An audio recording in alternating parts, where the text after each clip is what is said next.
Bienvenidos a Perú Conectado, donde te cuento las noticias más impactantes e importantes del momento. Comencemos. Un punto importante tal vez, y creo que tiene que ver creería que tiene que ver con autonomía del Banco Central. Nunca tuvimos que subir la tasa de interés tanto. Brasil, México, Colombia, Chile, enteros 100 dígitos. Nosotros los 7,65 y la bajamos más rápido también. O sea, conseguimos controlar la inflación más rápido.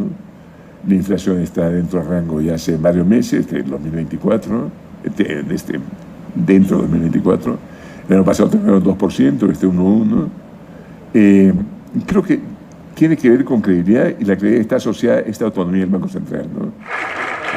Muchas gracias. Ante todo, quiero agradecer la invitación, poder tener la oportunidad de estar con ustedes. Hablar de política monetaria, el tema que a veces no interesa mucho. No se da cuenta, pero he estado metido en política monetaria tanto tiempo, no por el Banco Central, sino el curso que he enseñado más tiempo. La primera vez fue el 7-8, si no me equivoco, ha sido teoría monetaria. Y después he estado ligado al Banco Central. La primera vez fui director del 90, y no había presidente y directorio por los primeros 4 meses. Entonces estuve participando fuertemente en la estabilización. Después director de 2001 y después presidente de 2006. O sea, si quieren, mis últimos 50 años han estado ligados de una forma u otra a política monetaria y teoría monetaria. Ese caso a mí me entretiene, pero puede que le aburra a ustedes, ¿no? Sí, voy a ver un poco los fundamentos monetarios de la autonomía del Banco Central antes, voy a pasar un poco rápido, pero comenzaré un poco con nuestra experiencia de crecimiento. En los 50s y 60s, que vimos a tasas bastante altas, el crecimiento promedio que han puesto ahí es 2,4 per cápita, pero recuerden ustedes dos cosas. Primero, la población crecía a casi 3%, 2,9. O sea, el crecimiento de la economía está acercándose al 6%. Si hubiera puesto periodos simplemente 50, 60, todavía el crecimiento hubiera sido más alto. Como ustedes recuerdan tal vez, bueno, no recuerdan, son demasiado jóvenes, pero como pueden saber, el 6,7 hay una devaluación, el 6,8 cae la economía, y las cuentas cuando entra Velasco están relativamente ordenadas macroeconómicamente. Pero el 7,3 se produce una subida del petróleo de casi 5 veces, y el gobierno se resistió a que la gasolina subiera de precio en Perú. Las cuentas quedan ordenadas hasta comienzo del 73, comenzó a haber un déficit fiscal enorme, porque importamos petróleo a precio que se había subido 5 veces y no se quería reflejar en el precio de la gasolina, subsidio estatal. Déficit en la balanza comercial, porque el precio del petróleo había subido, pues no devaluábamos. Y pasamos al final a una crisis severa que se nota más en la segunda mitad ya con Morales Bermúdez, la segunda mitad de los 70s. Pero vean lo que era el país, ¿no? Alguien se atreve a publicar simplemente la magnitud del déficit de la balanza de pagos, producto de este no ajuste del precio del petróleo en gran medida, y que infló la economía también después, y lo deportan.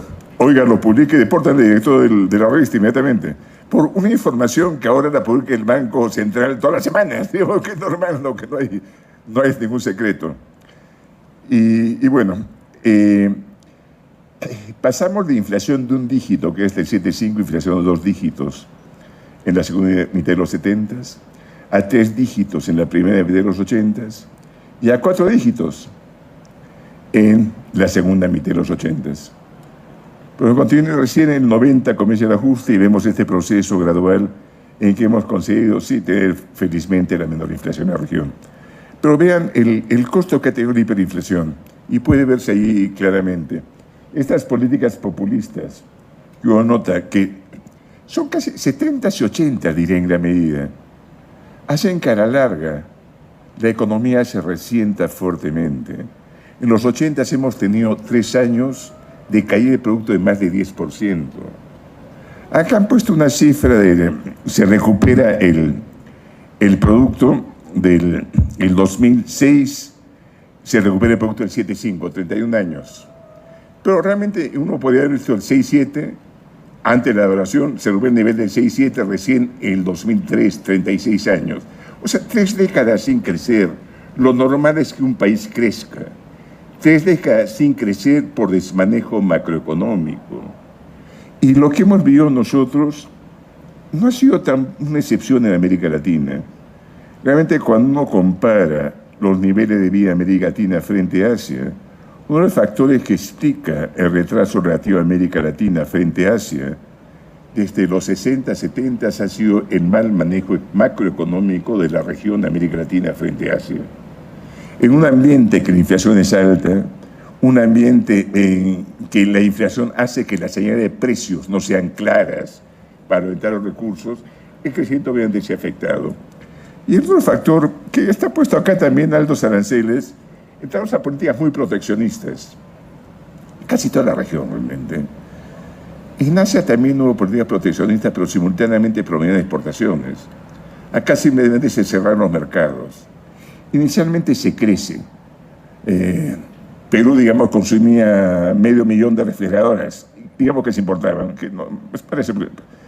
inicialmente uno crece mucho reemplazando esas 500.000 refrigeradoras que se importaban. Después ya es el crecimiento del consumo. El consumo que da de 500.000 a 504.000, o sea, ya es otra cosa. Este impulso inicial que puede dar los aranceles se agota. Y un impuesto a los aranceles, como va a verse, creo, en Estados Unidos en los próximos años, es un impuesto de exportaciones indirectamente. O sea, es casi equivalente a poner un impuesto de exportaciones. Pero bueno, felizmente ya estamos en un mejor pie y veremos en un momento las cifras. Pero ha sido una tragedia. Por si acaso, en términos per cápita hemos crecido casi 5 veces desde el 50. Pero muchos no somos conscientes de la transformación que ha habido en el Perú y en el mundo, realmente en los últimos 2 siglos.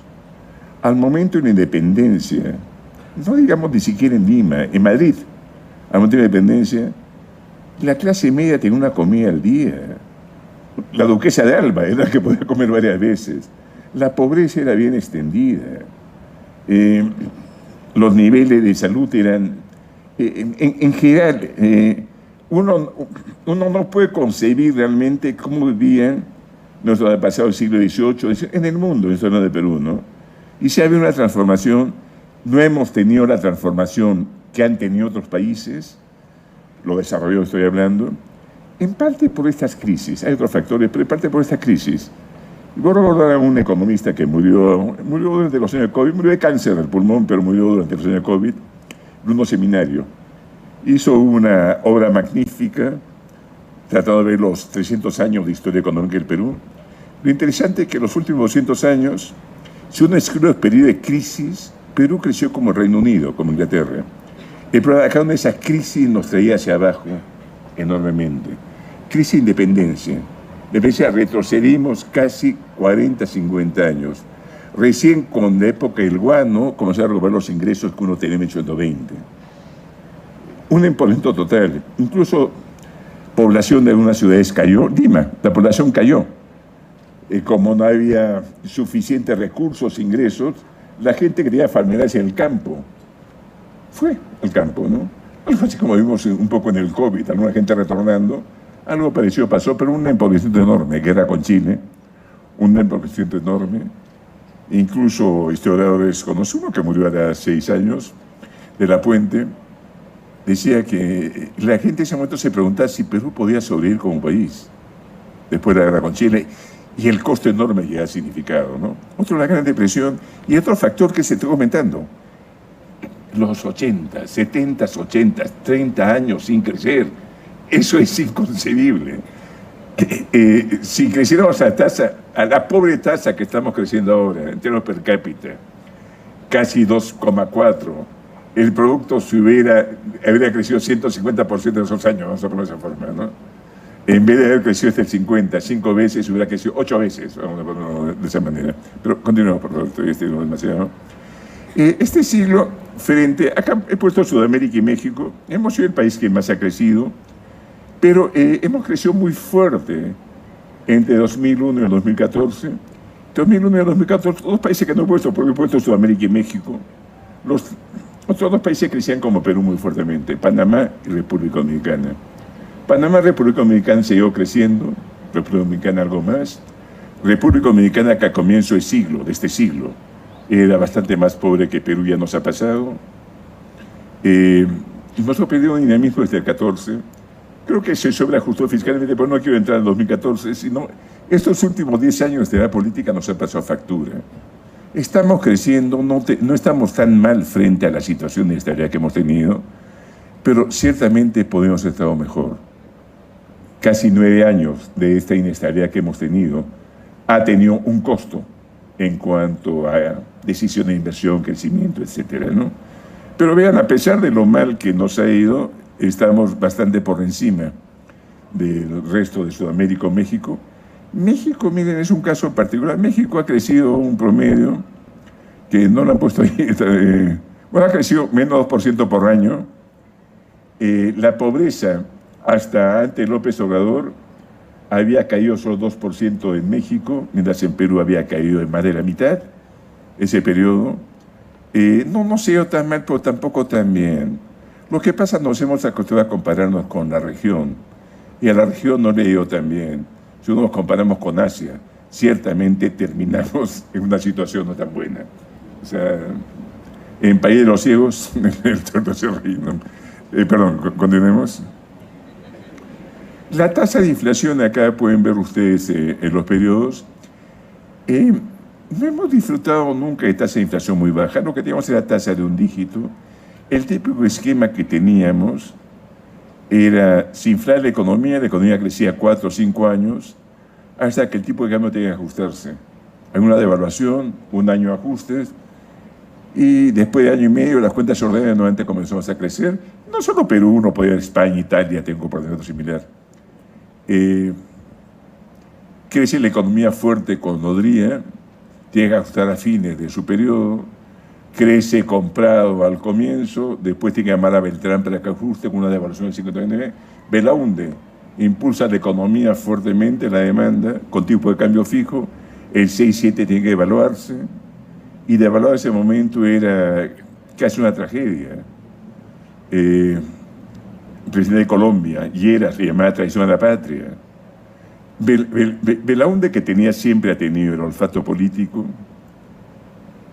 según cuenta Kuczynski, un libro que escribió a fines de los 70s, que se llama La Universidad Peruana con Atención, pero Pablo estaba en el Banco Central trabajando, un funcionario, y va un equipo del Banco Central a explicarle al presidente Belaúnde el 6,7 como devaluado. Y le dice, hemos devaluado algo más para tener un techo. Y Belaúnde, con su olfato político, le dice, no me hable de techo, hable de piso porque me hundo. Y hubo el golpe. O sea, realmente cuando hace los estudios de ese momento, en la mitad de los países que habían devaluado, casi cae el gobierno. Era un mundo acostumbrado a tipo de cambio fijo, cuando se evaluaba, era realmente una situación, reconocimiento de fracaso, vamos a poner de esa forma, ¿no? Y además que caía fuertemente la economía, se empobrecía. Tal vez, si alguien recuerda por sus padres o abuelos, los 60s, un maestro podía comprarse un carro para sus hijos. Conozco una mesa que compró carro nuevo para sus 2 hijos con su sueldo de maestra. Obviamente los sueldos habían subido tanto que no eran sostenibles, vamos a poner de esa forma.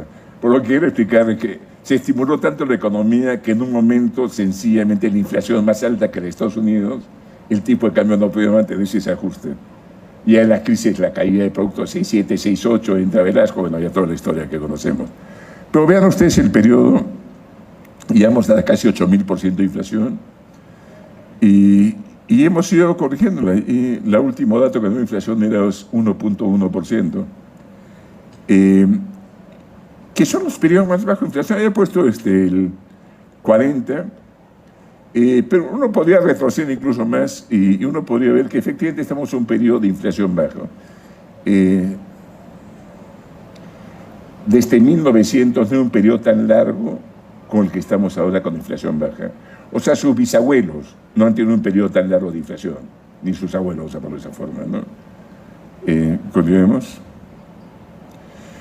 Acá tenemos el periodo más largo de inflación de un dígito en Sudamérica y México, desde el 51. Chile es el país que nos sigue. Argentina tiene este periodo corto, ojalá que le haga mejor ahora. Es el periodo de Menem. después del primer año de Menem tuvo un periodo de inflación bastante baja, y el final de Menem también de la Rúa y Duhalde. Pero es un periodo corto, que son 8 años, 8 meses. Esperemos que ahora, si tiene éxito Milei, digamos, pueda en el futuro Argentina también decir que esto es un proceso de inflación baja, ¿no? Continuemos. Y en eso, a comienzos de 90, un factor esencial fue el compromiso de no financiar más el déficit fiscal. Un compromiso que asumió el gobierno, que se ha cumplido hasta ahora. Recuerdo, porque estuve presente en 90, hubo un montón de bombas de tiempo. Acá veo que hay unos oficiales del ejército. Según una bomba, pongamos, hay un aumento enorme para los oficiales del ejército que no había sido publicado, pero que había sido firmado. Y de los militares van a reclamar al nuevo presidente Fujimori del aumento que se ha dado, que era imposible darlo, ¿no? Realmente una cosa así impresionante, ¿no? No había nada de dinero, ni de dólares ni de soles. Era 28 de julio, había que pagar los sueldos, había que pagar los policías. 6 meses antes se subió la gasolina en Caracas y hubo 1000 muertos, el Caracazo, si alguien recuerda, y uno no podía ir a la policía sin sueldo, sin pagarle, mientras estaba dando un proceso de ajuste, vamos a ponerlo de esa forma. Allí sí financió el Banco Central, y el Ministerio de Economía, Hurtado Miller en este caso, se comprometió a lo de la plata, que era necesario, porque dentro uno tenía que inyectar algo de dinero por los ajustes, pero bueno, no vamos a eso. Y lo devolvió. Y realmente desde ese momento, fin de julio, comienzo de agosto, que se dio algo de plata al gobierno, el 90, nunca más se ha dado nada de plata al gobierno. Y eso ha permitido que la inflación esté controlada. Felizmente, el Banco Central se comportó autónomamente. Hay que recordar que construyó el 79.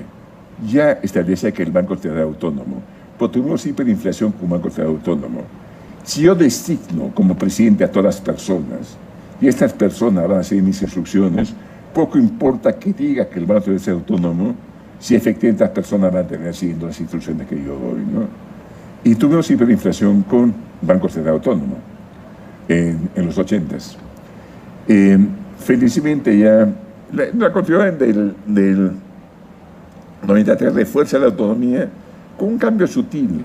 Antes el Banco Autónomo el Banco Central es autónomo dentro de la ley, pasa a ser el banco es autónomo dentro de su ley. O sea, da un peso más grande a la ley orgánica.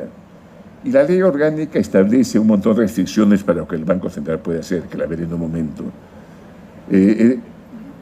Yo no puedo ser removido, o mata a una persona, soy removido, pero fuera de eso puedo ser removido por un montón de factores, como poner tipo de cambio múltiples, financiar actividad de desarrollo, prestar al gobierno directamente, etcétera, ¿no? O sea, son cosas que no puedo hacer. Soy autónomo, pero estoy prohibido a hacer ciertas cosas. Y creo que es positivo. Están diciendo, eres autónomo, pero estas barbaridades no te son posibles de ejecutar. Y creo que está bien. Eso sí es bastante importante y da garantías. Bueno, se fue fortaleciendo el Banco Central a lo largo del tiempo. Establecimos meta inflación, como tienen la mayor parte de los bancos centrales ahora. Fue el primer banco central en adoptar una meta inflación con inflación negativa. Todos los países, digamos, España, Reino Unido cuando lo adoptó, Brasil, Chile, pone meta inflación para ir bajando la inflación, da la señal de cómo ir bajando la inflación. Nosotros lo hicimos para subirla, porque la inflación era negativa. Entonces queríamos estimular la economía algo sin que la gente creyera que la inflación se pone de las manos. Y por eso fijó una meta que es bastante razonable, puede comentar la meta. Y bueno, ahora utilizamos con la mayor parte de los bancos la tasa de interés de corto plazo, la tasa de interés a la que un banco le presta a otro banco overnight por el día, como instrumento principal. Y eso esperamos que se comunique al resto de tasas, ¿no? Continuemos. Bueno, la independencia ha ido creciendo a través de los años, en todos los indicadores hay muchísimos. Hay un libro que está publicado, me pidieron comentarlo, por eso me lo mandaron de Jacome, de Banca Central de América Latina, de publicación en 2 meses. Y salimos como el Banco Central. Vamos a pasar a la siguiente frente, creo. Bueno, obviamente la obra está sustentada básicamente en la autonomía, transparencia. Eh, hagamos una operación muy simple. Nosotros intervenimos mucho en el mercado cambiario. Tan pronto vamos en el mercado cambiario, anunciamos, el Banco Central está en el mercado cambiario.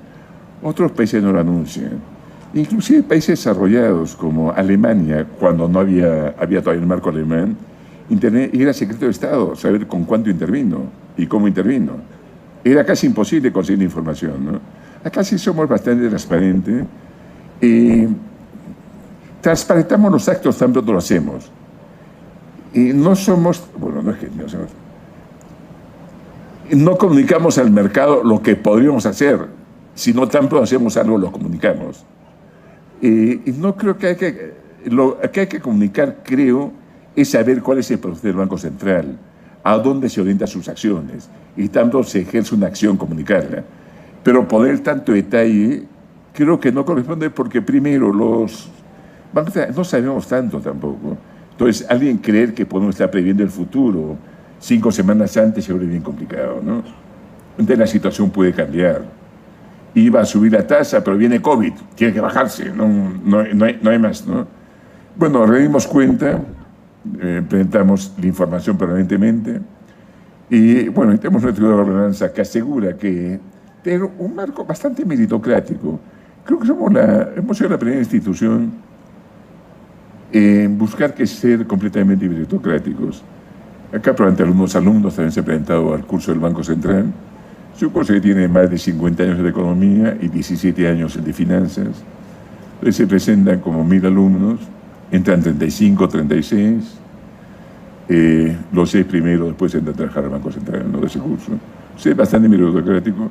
Tiene que ser los primeros en la universidad, los que terminan entrando al Banco Central. Y hemos incorporado el año pasado a peruanos que están extranjeros. Ahora estamos viendo la posibilidad de estar incorporando incluso extranjeros que pudieran asistir al curso. Pero bueno, vamos a ver, ¿no? Continuamos, porque estoy teniendo mucho que ver. Bueno, creo que, dicho, antes teníamos mandatos múltiples, ahora tenemos un mandato único, esta ley de precios que creo que ayuda. Tenemos autonomía de jure, pero además ejercida de facto, que es lo que vemos en la actualidad. No hay dominancia fiscal en absoluto. Cumplimos el mandato de estabilidad monetaria, hemos cumplido el mandato de estabilidad de precios, y lo que hemos buscado de repente ahí sí es algo que quiero enfatizar: mayor confianza en la moneda nacional. Al momento de la estabilización del 90, todo el mundo estaba en dólares. Nosotros hemos sido el primer país en América Latina en flotar el tipo de cambio, y con intervención. Porque el tipo de cambio se abrió 500.000 intis, 0.5 soles. Inmediatamente el paquete cayó a 0.3, porque todo el mundo estaba yendo de dólares y no tenían soles. Y los precios se habían subido. Ustedes no recordarán, los jóvenes, pero imagínense. Vean el ajuste de Milei que hizo ahora. Daba risa si uno recordaba realmente lo que hicimos nosotros. El precio del combustible subió 3.800%. Electricidad, 800%. Fue un ajuste horrible. Era lo único que daba. Estaban tan disociadas las cifras que no podía hacerse de otra forma. Se hicieron varias corridas estimados si sea gradualmente. No daba. Con el ajuste gradual no daba. Tenía que hacerse casi toda la parte inmediatamente. Y por eso, como ha pasado con Medida Argentina, que su poder ha subido, porque la gente argentina se da cuenta que esta situación no podía mantenerse, sino que algo tenía que hacerse. En Perú pasó algo parecido. Hurtado Miller sale a los 3 días del paquete a la calle y la gente comienza a aplaudir espontáneamente. ¿Cómo puede aplaudirle a alguien que ha subido 3.800% de gasolina, 800% de electricidad? El tipo de cambio se unificó con el precio de la harina de trigo, el pan subiendo realmente 700%. No, son mentiras que ustedes no entienden. Al día siguiente del ajuste no había precios casi. Fui a un restaurante y vi de repente un lomo, $700. No sabían qué precio poner. Entonces todo el mundo veía el precio y se iba, hasta que tuvieron que sacar la carne del día anterior para que te quedara. En Argentina, un momento, en los 70, fue cuando acá el Gonzalazo, paquete de González, la tienda tenía un aviso: cerrado por falta de precio. O sea, si uno le sube la electricidad normalmente el agua, no sabe qué precio poner, ¿no? Pasa un poco eso. Bueno, creo que hemos tenido una oportunidad anticicla, pero creo que seguimos, después explico con los datos. En este índice de Kuckerman, que también lo tiene Jacome, pero en el libro anterior, aparecemos como una cosa más autónoma. En el caso de Chile nos sigue una cosa particular tanto de Chile como Colombia, que está después de Chile como tercero ahí, es que el ministro de Economía participa en la elección de directorio. En el caso de Chile tiene voz pero no voto. El caso de Colombia preside la Junta Monetaria. Y lo que he visto a don Fabricio, muchas veces se ponen públicamente a discutir, ¿no? Bueno, ya no, mejor no menciono países, pero o sea, está el ministro de Economía presente, creo que baja independencia, aunque no parezca tanto los índices, ¿no? Con Argentina, esperemos que tenga independencia, pero vamos a ver. Continuemos. Bueno, tenemos la meta 1 a 3, y esto estaba comentando antes, me olvidé. La competencia del sol es el dólar. Entonces, el Perú tiene que aspirar a tener una inflación como el norteamericano menor, si quiere que el sol se utilice más que el dólar. Es por eso que nuestra meta de inflación también es 2%, como es la meta de Estados Unidos, de Europa, de Reino Unido, de Japón, ahora. Países como Chile y Colombia tienen meta 3%, menos 1%. Nos adoptamos una meta más exigente porque el presidente de la competencia es el dólar, no es otra. Y sí creemos además que ¿por qué los europeos o norteamericanos van a aspirar a una tasa menor de inflación? En casi todas las encuestas sale que una tasa de inflación que la gente considera baja es 1,8, 2, 2,1, alrededor de 2% casi siempre, ¿no? Bueno, también mejor la liquidez. Un banco central, los bancos centrales se crean en gran medida para manejar liquidez, para los que se han creado a partir del fin del siglo XIX, como la Reserva Federal que se creó en 1913, el Banco Central Norteamericano. Siente algún ente que apoye con liquidez en el caso que haya problemas de liquidez en el sistema bancario. Lo que nos interesa a la larga es que este pago funcione lo más eficientemente posible. Y por eso hay necesidad de proveer liquidez muchas veces. Si un banco solvente, y ahí enfatizo solvente, tiene un retiro de depósitos demasiado grande, la labor de un banco central es proveer la liquidez para que no tenga que cerrar teniendo activos de buena calidad. Otra cosa es, obviamente, si no es solvente. Es otra historia. Pero bueno, y el otro es, todavía seguimos siendo un país relativamente organizado frente a otros. En Colombia no se permite depósitos en dólares, pongamos. En México, fuera de la zona de la frontera, no se permite depósitos en dólares. Sí, podemos seguir con los dos países. En Perú sí. Y los depósitos en dólares, nosotros no emitimos dólares en el Banco Central. Si hay una corrida de depósitos en dólares, en soles podemos emitir soles y responder la corrida. En dólares no podemos nada. Lo que podemos son encajes más altos. 30% de los depósitos en dólares de los bancos tiene que estar el Banco Central. Una primera barrera de protección. Segundo, intervenimos en el mercado cambiario para que no se sobreaprecie o deprecie. Es difícil establecerlo. Lo que queremos evitar es volatilidad excesiva. Obviamente nadie sabe dónde está el fundamento del mercado. Hasta ahora hemos sido efectivos en las intervenciones, pero como decía Keynes, los mercados pueden ser irracionales mucho más tiempo que uno puede ser solvente. Entonces hay un momento en que sencillamente, aunque uno crea que es irracional, se produce el evento, no hay manera de evitarlo. Pero bueno, continuemos. Creo que voy a más a los datos ya, ¿no? La velocidad de crédito que bajado fue 82% a comienzo de este siglo, o este 24%. Introdujo medidas un poco raras para evitarlo.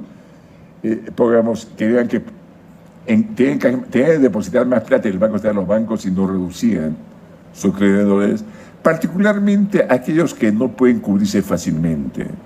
que son personas individuales, familias, crédito de consumo, crédito vehicular, crédito hipotecario, pequeñas empresas. Los grandes, primero, también el Banco Central no se afecta, porque puede ir al mercado de capitales, puede prestarse el banco exterior, entonces no podemos competir con ellos. Y la idea es que si hay un riesgo, ellos puedan cubrirse el mercado de derivados, es decir, tienen más espaldas para poder hacerlo, ¿no? El caso de los pequeños, sí, es sumamente complicado. Y si hay una depresión fuerte y están con crédito en dólares, terminan quebrando, puede hacer que el banco quiebre, puede hacer que el sistema de pago se afecte, etcétera, etcétera, ¿no? Y de repente comento algo. En todo el mundo, sea en gobierno de izquierda o gobierno de derecha, si hay una crisis de bancos grandes, intervienen. La idea nunca es salvar a bancos, la idea, perdón, a los banqueros. La idea es que los banqueros pierdan su capital. El problema es que uno no quiere que el dinero de las empresas, de las personas, se pierda. Porque si ese dinero se pierde, las personas no pueden hacer los pagos. Perdí mi depósito en el banco X, no puedo pagarle a mi proveedor no puede pagar a su proveedor, etcétera, etcétera. Solo para la cadena de pagos tenemos una recesión enorme. O sea, pero la idea siempre es no a los banqueros, no a los dineros de los bancos. En todo caso, cubrir parcialmente depositantes, ¿no? Que es un poco la idea de fondos de seguro de depósito. Lo que hacen todos los bancos centrales, en todos los países, ni siquiera bancos centrales, el presidente del gobierno existe ahí, ¿no? Pero continuamos, por favor, no creo demasiado. Bueno, hemos sido más responsables fiscalmente. Me gusta los déficits que teníamos al fin de los 80, de 2 dígitos. Va bajando. En COVID tuvimos déficit de 8,7, pues fue uno de los países que más rápido lo corrigió. Al año siguiente estamos 2,5 y al subsiguiente año 1,7. Ahora sí estamos con déficits relativamente altos. Frente a la situación fiscal, estamos con unos precios excepcionales en cuanto a las exportaciones. En las condiciones deberíamos incluso tener superávit fiscal. Estamos con un déficit. La esencia del éxito y de éxito del manejo macroeconómico ha sido el consenso que había en la clase política de que no podemos regresar a una situación en que el manejo macroeconómico se dé de las manos. No queremos regresar a una situación de inflación, una situación de hiperrecesión como la que tuvimos. Y para eso es necesario ser prudentes. Lo malo con el tiempo se va perdiendo. No necesariamente en todos los países. Alemania tuvo hiperinflación y los alemanes han sido los más convencidos que inflación no puede haber. Y todavía creo que estrella su banco central, creo que todavía prefería muchos alemanes tener su moneda, su marco en vez del euro. O sea, pasa. En Argentina supongo que puede Milei por muchos años, si tiene éxito, va a esta convención de la sociedad que no se puede caer en los errores que han tenido antes. Acá ojalá se mantenga, felizmente cuando ha estado subiendo el déficit, se ha habido la mayor parte de la opinión pública, la prensa, ex ministro de Economía, que han criticado realmente que puede ser al menos esto, lo que creo que es positivo. Continuemos. Bueno, la deuda bruta del sector público es baja frente a otros países. Frente a la margen Sudamérica y México, Chile y Paraguay antes tienen una situación similar a Perú, ahora tienen deuda más alta. El único país en la región que tiene deuda más baja es Guatemala, en Centroamérica, ¿no? Como porcentaje de producto. Continuemos. Bueno, acá estamos tenemos un superávit comercial enorme, vamos a tener más de 30.000 millones este año, probablemente más de 33.000 el próximo. Y la cuenta corriente de las pagos es positiva, y tiene que ser positiva, porque estamos con precios excepcionales. O sea, lo extraño sería más bien que tuviéramos déficit en cuenta corriente o déficit de balanza comercial con estos precios excepcionales. Después se va a ir absorbiendo poco a poco y se aparecerá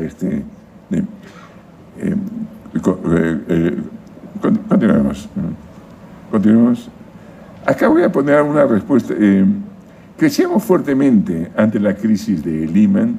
La crisis de Lehman nos golpeó fuertemente. Y en ese tren que uno maneja, estuve allí un poco después de la crisis de Lehman, fue la reunión anual del Fondo Monetario y del Banco Mundial.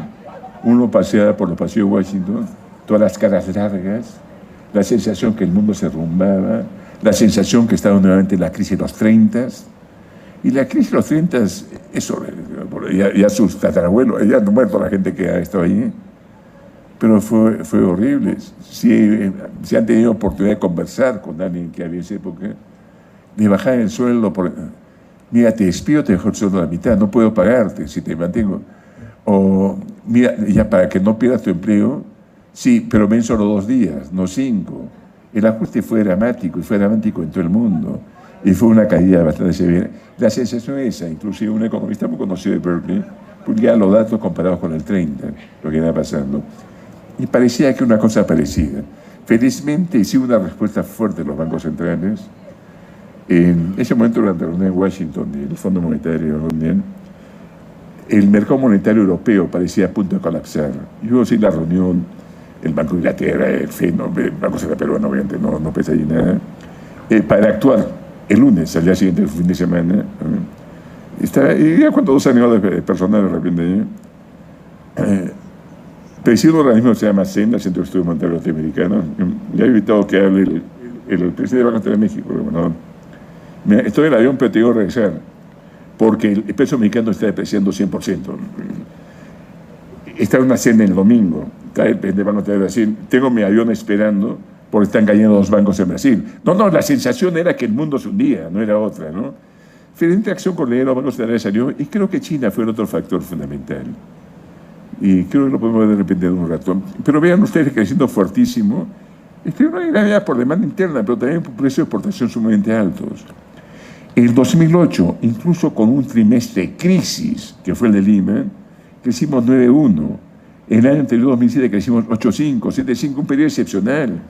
Debe sorprender que la pobreza cayera más rápido que en China en esos años. Después ya vino la ralentización del crecimiento. La demanda interna creciendo hasta 2 dígitos.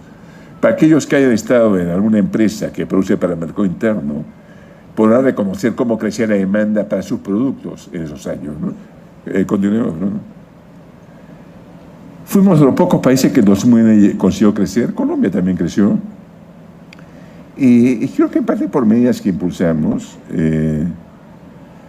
Y bueno, y lo otro que, bueno, en la siguiente lo comento.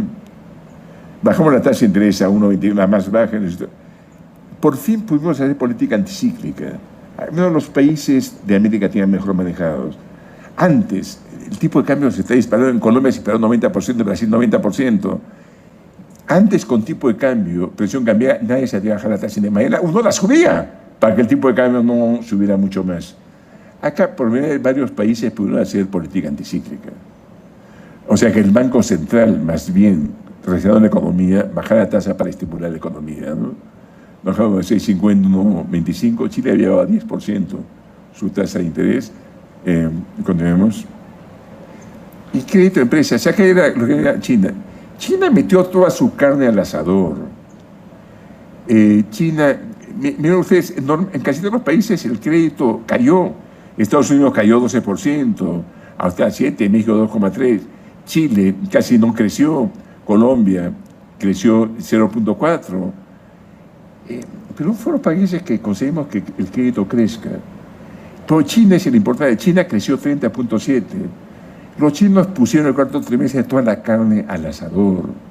Pusieron medidas de estímulo fiscal y monetario enormes. Y se notó ya el año siguiente, 2009, primer trimestre. La economía china comenzó a crecer y comenzó a jalar precios de commodities. Y otro factor que no lo es que las monedas se estabilizaron. Gracias a algo que ahora no le gusta a Trump, a uno norteamericano, línea de swaps que dio Estados Unidos a 4 países, no nos dio a nosotros, le dio a Brasil, México, Singapur y Corea, pero el apoyar a monedas emergentes a que no se disparara, yo que los mercados cambiarios se calmaran. Una vez que se calmaron, comenzó la economía a recuperarse, pero fue un proceso. Desgraciadamente ahora no se ve bien esos swaps en Estados Unidos, pero yo creo que son indispensables. Bueno, es otra cosa. Pero China fue un factor. Brasil también tuvo un manejo exitoso, creció 13,5%, continuemos. Y bueno, de repente en lo anterior retrocedemos, no sé si he puesto las medidas ahí, retrocedemos antes una vez. Bueno, gente, inyección de liquidez hasta traer repos. Un montón de instrumentos que por eso nomás para el COVID los cerramos allí. Algunos que ni siquiera hemos llegado a emplear todavía. Préstamos contra cartera. Pusimos préstamos a los bancos a más de 6 meses y lo hicimos casi en octubre, el comienzo de noviembre. El Banco Central Europeo, el FED, lo puso casi 6-8 meses después que nosotros. O sea, aquí era asegurar a los bancos que ya tenían liquidez para poder prestar. Obviamente los bancos están asustados igual que cualquiera por los créditos que pudieran dar. Incluso algunas acciones que el precio de los bonos del Tesoro se derrumbó. Entonces anunciamos que podíamos comprar, que el Banco Central podía comprar bonos. No compramos ninguno. Bastó el anuncio para que los bancos que tenían liquidez compraran ellos. ¿Qué pasa si la tasa... Mira, la tasa hipotecaria que ustedes pagan como una vivienda no está ligada a la tasa del Banco Central, básicamente no está ligada, vamos a poner de esa forma. Está ligada más a la tasa de cuánto paga el Tesoro a 10 años, digamos. O sea, un banco dice, le presto al señor Juan González con todos los costos o compro un bono en Tesoro, que simplemente lo compro inmediatamente. Y esa tasa, si el Tesoro va a pagar 6.2 a 10 años, ¿por qué no va a correr menos a esta persona que tiene riesgo, prácticamente va a pagar con hipoteca, pero de todas maneras puede retrasarse sin problemas, hay costos, etcétera, ¿no?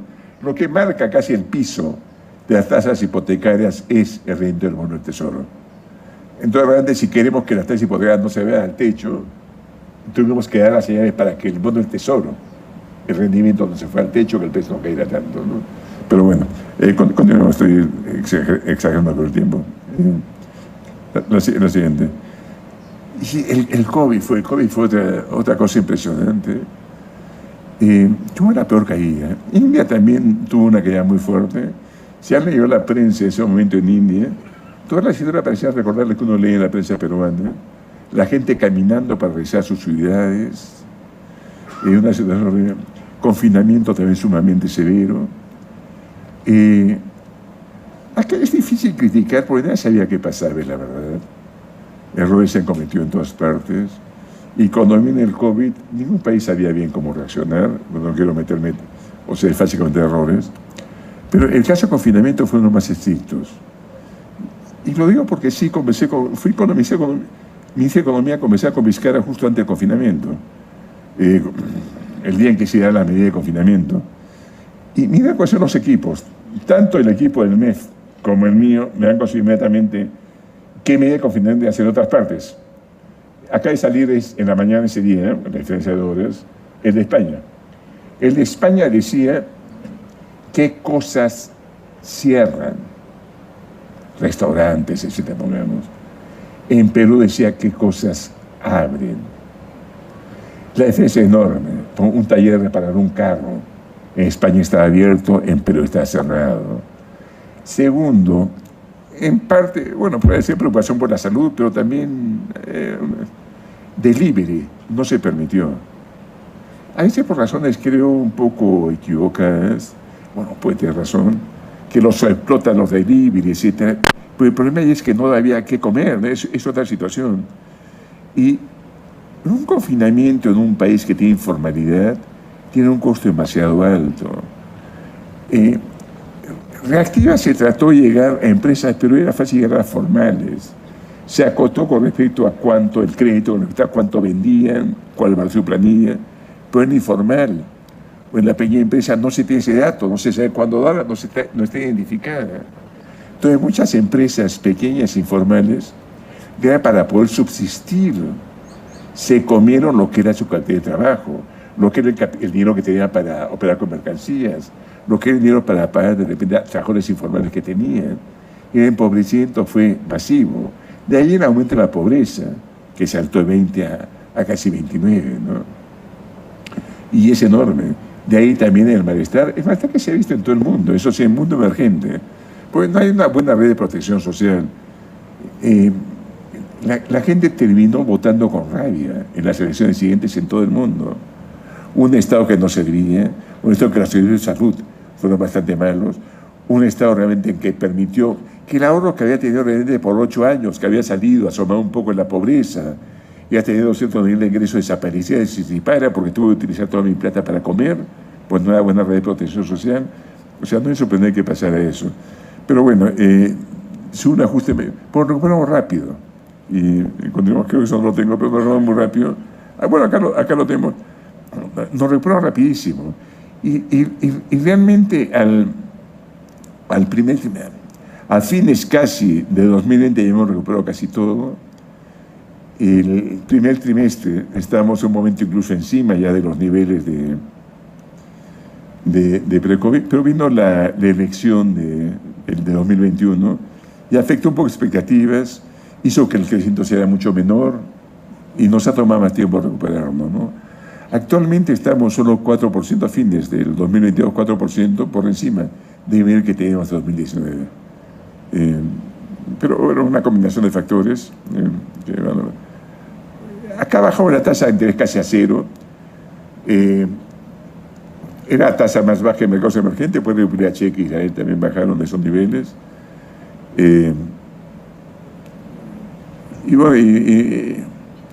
Y conseguimos realmente estímulo de crédito bastante grande. Continuemos.